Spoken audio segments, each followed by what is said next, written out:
کبھی اٹھتا تھا، کبھی بیٹھتا تھا، کبھی غور کرتا تھا، کبھی دائیں جاتا تھا، کبھی بائیں جاتا تھا. پھر کہنے لگا بتاؤ نا کلام کس کا ہے؟ فرمایا اس رب کا، اس رب کا، اس رب کا جس کا میں رسول بن کے آیا ہوں.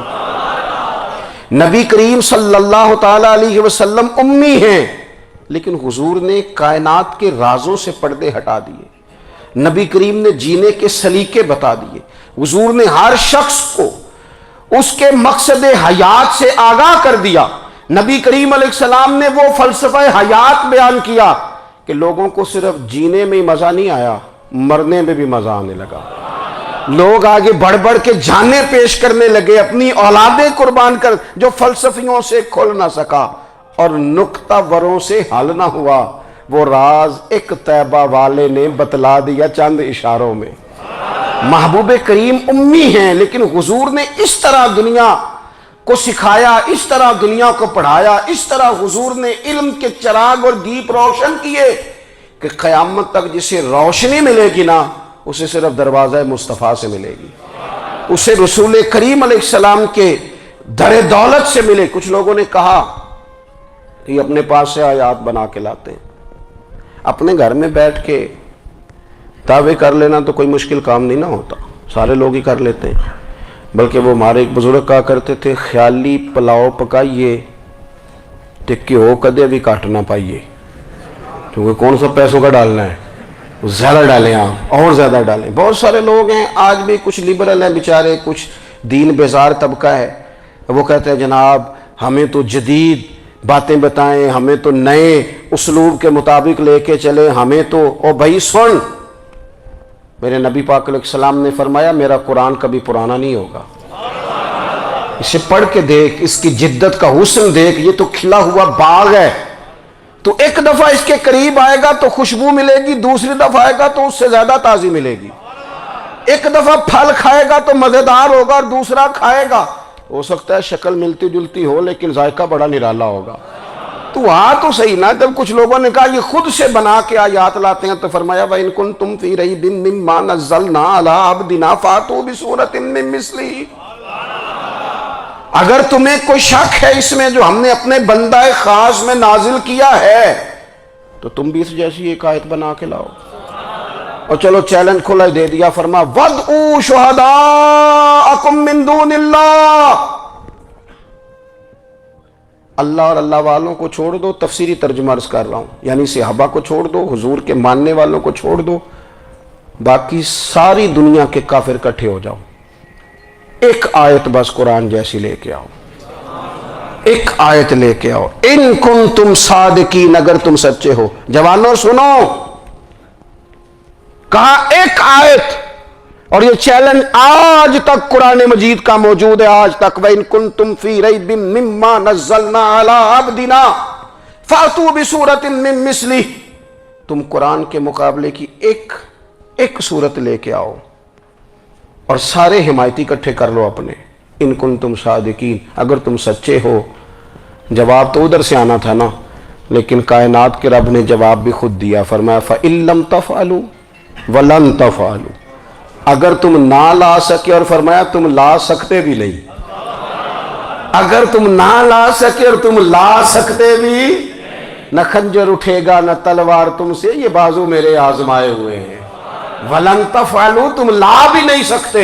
فَاتَّقُوا النَّارَ الَّتِي وَقُودُهَا النَّاسُ وَالْحِجَارَةُ، پھر اس آگ سے ڈر جاؤ جس کا ایندھن آدمی اور پتھر ہے. اُعِدَّتْ لِلْكَافِرِينَ، بنائی کافروں کے لیے، بنائی مومنوں کے لیے تو رب نے جنت بنائی ہے. اُعِدَّتْ لِلْكَافِرِينَ، یہ دوزخ اللہ نے کن کے لیے بنائی ہے؟ اُعِدَّتْ لِلْكَافِرِينَ کہتا ہے کافر کے لیے بنایا. تو اللہ تبارک و تعالیٰ نے میرے رسول پاک صلی اللہ تعالیٰ علیہ وسلم کو وہ کتاب عطا فرمائی، اور پھر حضور کی فصاحت و بلاغت، معرفت. دیکھو ایک ہوتا ہے گھنٹوں باتیں کرنا، ایک ہوتا ہے کئی والیم پر مشتمل، کئی جلدوں پر مشتمل کتب کا لکھنا، اور ایک ہوتا ہے کسی بندے کا ایک بات کرنا اور سامنے والے کی طبیعت کو اتنا جگا دینا کہ اگلی بات فوراً ہی اس کی سمجھ میں آ جائے. اور حضور نہ کسی کی انا کو نہیں جگاتے تھے، ہم بعض اوقات کسی سے خطاب کرتے ہیں، بات کرتے ہیں تو سامنے والے کی انا کو جگا دیتے ہیں، ٹھیس پہنچاتے ہیں، وہ کہتا ہے چل پھر تگڑا ہو جا میں بھی آیا۔ حضور انا نہیں جگاتے تھے، میرے نبی پاک ضمیر جگاتے تھے تاکہ وہ شخص فیض حاصل کر سکے، اسے کچھ ملے۔ نبی کریم کا جو انداز تکلم ہے وہ اس طرح کا ہوتا تھا کہ انسان خود بخود کھل اٹھتا تھا کہ مطلب یہ بات ہونے کیا لگی ہے، مطلب حضور کیا فرمانے لگے۔ نبی کریم صلی اللہ تعالی علیہ وسلم ایک دن محبوب کریم نے صحابہ کے بیچ حضور کی فصاحت و بلاغت دیکھے، فرمایا محبوب نے کتنا نادان ہے وہ شخص جو اپنے ماں باپ کو گالی دے۔ کھلی ہو گئی لوگوں کی آنکھیں، کان کھڑے ہو گئے کہ یا رسول اللہ کون ایسا بدبخت ہے جو ماں باپ کو گالی دے گا۔ اب جب سوالات ذہنی سطح پر پوری طور پر ابھر گئے نا تو اب رسول کریم نے بات سمجھائی، یہ ہے فصاحت و بلاغت، تیرے آگے ہیں یوں دبے لچے فصحاء عرب کے بڑے بڑے، کوئی جان منہ میں زبان نہیں بلکہ جسم میں جان نہیں۔ یا رسول اللہ کون ایسا نالائق ہے جو ماں باپ کو گالی دے؟ اب جب ذہنی سطح یہاں تک ابھر آئی تو اب حضور نے سمجھایا، فرمایا جب تم کسی کے ماں باپ کو گالی دو گے نا تو وہ بھی تو جواب میں تمہارے ماں باپ کو دے گا نا، تو فی نفس ہی یہ تم نے خود ظلم کیا ہے اپنے ماں باپ پر۔ کیوں تم نے ایسا لہجہ اختیار کیا کہ جس سے سامنے والے کی انا جاگ جائے اور وہ تمہارے مقابلے میں آ کر کے کھڑا ہو جائے؟ کیوں تم نے اس طرح کے انداز اختیار کیے کہ جس سے سامنے والا بھی سارے پنجے کھڑے کر کے باہر نکل آئے اور کہے آ جاؤ پھر میں ابھی میدان میں حاضر ہوں؟ رسول کریم کی فصاحت بلاغت دیکھیں نا، حضور دو چار جملوں میں ساری بات سمجھا جاتے ہیں۔ ایک حدیث پاک اگر ہماری سمجھ میں آ جائے، ایک روایت نبی پاک صلی اللہ تعالی علیہ وسلم نے فرمایا خوبصورت مسلمان وہ ہے جو بے مقصد باتوں کو چھوڑ دے۔ لو اس سے پوری زندگی سجائی جا سکتی ہے، ایک جملے سے پوری زندگی سواری جا سکتی ہے، کوئی لمبی چوڑی باتوں میں جانے کی ضرورت نہیں۔ کہا خوبصورت مسلمان یہ ہے جو بے مقصد باتوں کو چھوڑ دے، لا یعنی باتوں کو، کیا کہتے ہیں ہمارے دیہات کے لوگ، جڑے پنڈ جانا نہیں اودا راہ پوچھنے دی، لیکن آج کل لوگ باز آندے یعنی جس بات کا بالکل تعلق نہیں نا وہ بات بھی کرتے جاتے ہیں، جس کا شعبہ ہی نہیں وہ بھی چھلانگ لگا کے اس میں آ جاتا ہے۔ ہم اپنا وقت ضائع کرتے ہیں، اپنی صلاحیتیں ضائع کرتے ہیں، اپنا نقصان کرتے ہیں، ہم اپنا کام صحیح کر کے نہیں کرتے اور دوسری ساری دنیا کو ٹھیک کرنا چاہتے ہیں۔ او بھائی آپ جس جگہ جس شعبے سے تعلق رکھتے ہیں آپ اپنے معاملات میں مضبوطی پیدا کریں۔ حضور نے اپنی فصاحت کے ساتھ بلاغت کے ساتھ لوگوں کو قائل کیا، اور قرآن مجید کی تاثیر کا یہ اثر میرے کریم رسول نے دکھایا کہ رات کو جب حضور بیٹھ کے قرآن پاک پڑھتے تھے نا، جب یاسین والے نبی خود یاسین کی تلاوت کریں، جب طٰہٰ والے محبوب خود طٰہٰ کی تلاوت کریں، غور کرو نا، جب مدثر والے محبوب خود ان جملوں کو ادا کریں، یعنی جن کے بارے میں آیت آئی ہے جب وہی یہ آیت پڑھیں کہ اِنَّا أَعْطَيْنَاكَ الْكَوْثَرَ، یعنی جن کا ذکر ہو رہا ہے جب وہ یہ بات کریں کہ یا ایھا النبی انا ارسلناک شاہدا ومبشرا ونذیرا لتؤمنوا باللہ ورسولہ وتعزروہ وتوقروہ وتسبحوہ بکرۃ واصیلا، جن کے بارے میں آیت آئی ہے جب وہ یہ کہہ رہے ہوں کہ ورفعنا لک ذکرک، جب وہ کہہ رہے ہوں والضحیٰ واللیل اذا سجا، ذرا اس کیفیت کو دیکھیں جب محبوب خود پڑھ رہے ہوں، اور جو حضور پر آئی ہیں اس کا ذائقہ، اس کا لطف، اس کا انداز بھلا کیا ہوگا۔ حضور جب رات کو پڑھتے تھے نا قرآن پاک تو جو پکے کافر تھے نا، ابو جہل جیسے لوگ، وہ بھی جھاڑیوں میں چھپ چھپ کے مدینے والے کی تلاوت سنا کرتے تھے، حضور کی تلاوت سنا کرتے تھے۔ یہی بہتر ہے کہ پردوں میں وہ پردہ پوش رہے، وہ اگر پردے ہٹا دے تو کسے ہوش رہے۔ رسول کریم علیہ السلام کی تلاوت کا سننا، قریب جانا، یہ اعجاز ہے۔ حضرت فاروق اعظم کہتے ہیں میں طبیعت کا بڑا ڈاڈا تھا، مزاج کا بڑا سخت تھا، زندگی ہمیشہ ڈٹ کر گزاری، باتوں پر کھڑا رہنا آتا تھا، پر جب میری بہن نے مجھے چند آیتیں سنائی نا تو میں تڑپ ہی گیا۔ کروں آیا سا مار مقامنے نو، ہن مینو مار دے لے چلو، اور مت عمر دی عمر برباد ہو جائے جتھے عمر سوار دے لے چلو. یہ اعجاز ہے رسول کریم صلی اللہ تعالی علیہ وسلم پر نازل ہونے والی کتاب کا. پھر حضور نے خبریں دی, نبی پاک نے خبریں دی. حضور نے فرمایا روم فتح ہوگا, وہ ہوا. نبی کریم علیہ السلام نے فرمایا شام فتح ہوگا, تو شام فتح ہوا. فرمایا ایران فتح ہوگا, تو ایران فتح ہوا. سراقہ بن مالک کہتے ایک گاؤں پر بھی مسلمانوں کی حکومت نہیں تھی, ایک گاؤں پر. حضور مکہ مکرمہ سے نکل رہے تھے, مدینہ طیبہ تشریف لے جا رہے تھے, ابھی راستے میں تھے. میں 100 سرخ اونٹوں کے لالچ میں معاذ اللہ حضور کو گرفتار کرنے پہنچ گیا. محبوب نے حکم دیا, حضور کا معجزہ میں نے آنکھوں سے دیکھا, میرا گھوڑا زمین میں دھستا چلا گیا. میں نے معافی مانگی, حضور نے معاف کر دیا. میں نے سمجھا اچانک ہو گیا ہے. یہ منوانا بھی بڑا مشکل کام ہے. شجر و حجر پہچان گئے, انسان کی نظروں میں شاکی رہا. یہ کچھ ایسے لوگ ہیں جن کو منوانا توبہ توبہ, ماننے کو تیار نہیں, دیکھ دیکھ کے بھی ماننے کو تیار ہے نہیں, ماننے کو تیار ہی نہیں. کہتے ہیں کہ میں نے پھر چاہا آگے بڑھنا, تو پھر زمین کے اندر میرے گھوڑے کے پیر دھنسنے لگے. پھر معافی مانگی. کریم تیرے معاف کرنے کی ادا پہ بھی قربان جائیں. یہ نہیں فرمایا کہ تو بار بار یوں ہی کرتا ہے, فرمایا معافی مانگتا ہے, جا میں نے معاف کیا. کہتے ہیں 3 دفعہ میں آگے بڑھا, 3 دفعہ حضور نے معاف کیا. تو مسکرا کے فرمانے لگے تو یہاں مجھے گرفتار کرنے آیا ہے, وہ کیسر روم کا علاقہ فتح ہوگا. وہ کنگن جو پہنتا ہے نا ہاتھوں میں, بادشاہ کے کنگن معروف ہیں, وہ تیرے ہاتھوں میں آئیں گے. اللہ کرے آپ سمجھیں. یہ جو لوگ ڈری ڈری سہمی اور ہمارے بچے مایوسی کی معاذ اللہ باتیں کرتے ہیں, وہ دیکھیں حضور کس طرح کی گفتگو فرماتے ہیں. ابھی ایک گاؤں پر بھی اسلام کی حکومت نہیں, لیکن حضور کا خبر دینے کا انداز. کریم فرمانے لگے وہ کیسر روم کے جو کنگن ہوں گے وہ تیرے ہاتھوں میں آئیں گے. جناب سراقہ بن مالک فرماتے ہیں کہ میں مسلمان ہو گیا, حضور کا وصال ہو گیا, کنگن نہیں آئے. حضرت ابوبکر صدیق کا وصال ظاہری ہو گیا, کنگن نہیں آئے. جناب عمر کا دور آ گیا, سراقہ بوڑھے ہو گئے. کوئی بندہ پوچھتا نا کہ اب تو عمر ڈھل گئی ہے, زندگی کا پتہ نہیں. کہنے لگے نہیں میں نہیں جاتا, جب تک کنگن نہیں آتے اسرائیل کوئی نہیں آئیں گے.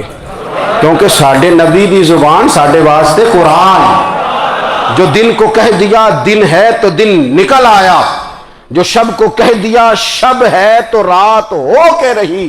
اور خدا نے ان کی زبان کو وہ اختیار دیا, جو نکلی منہ سے ان کے وہ بات ہو کے رہی. اور فاضل بریلوی کا تو انداز ہی پھر انوکھا ہے نا. وہ تو کہتے ہیں وہ زبان جس کو سب کن کی کنجی کہے, جس کو سب کن کی کنجی کہے, اس کی نافذ حکومت پہ لاکھوں سلام. کہنے لگے نہیں آتے حضرت اسرائیل, فکر نہ کرو. بوڑھے ہو گئے تھے, نکلنا گھر سے بند کر دیا تھا. حضرت عمر کا دور تھا, کنگن آ گئے.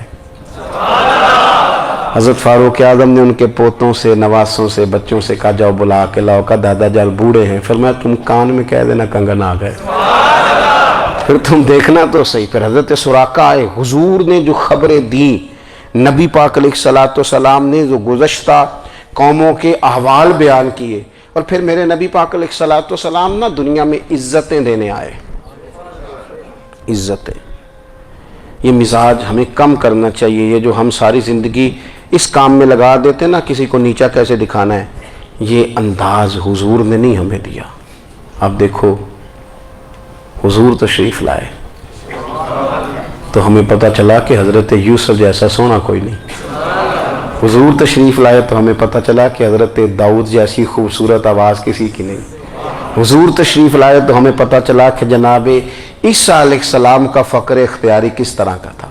محبوب تشریف لائے تو ہمیں پتہ چلا کہ حضرت موسیٰ کا جلال کس طرح کا تھا. یہ تو حضور آئے تو نبی پاک علیہ السلام نے اس کی بھی عظمت بیان کی, اس کی بھی شان بیان کی. حضور نے بتایا کہ ابوبکر صدیق کی شان کیا ہے, فاروق اعظم کا مرتبہ کیا ہے, عثمان غنی کی حیا کیا ہے, مولا علی کی شجاعت کیا ہے, اہل بیت نبوت کی عظمت کیا ہے. حضور آئے عزتیں دینے. ماں کو عزت دی مدینے والے رسول نے. کہا جس کا باپ راضی ہو گیا اس کا رب راضی ہو گیا.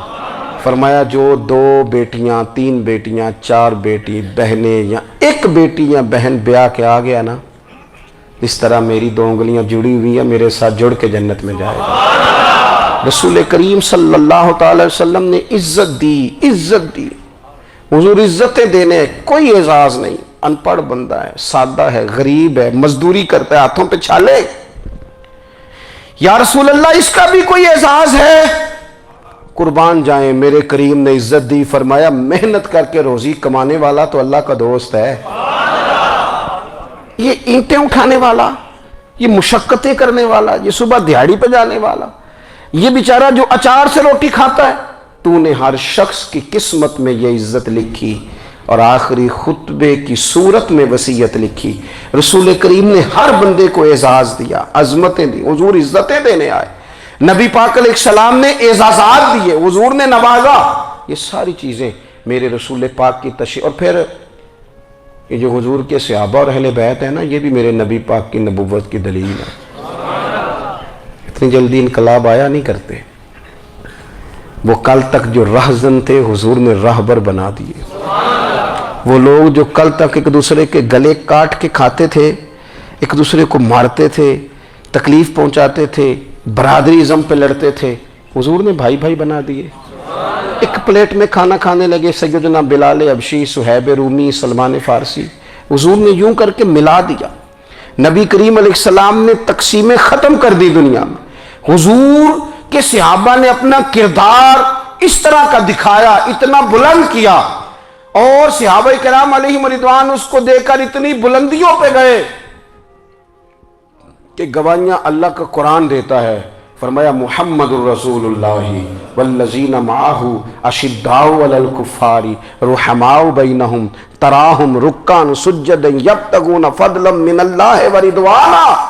فرمایا یہ جو میرے محبوب کے ساتھ والے ہیں کافروں پر سخت ہیں، آپس میں نرم دل ہیں، تم جب بھی انہیں دیکھو گے سجدے کرتے دیکھو گے، رکوع کرتے دیکھو گے، تم انہیں دیکھو گے اللہ کی رضا کے متلاشی ہیں۔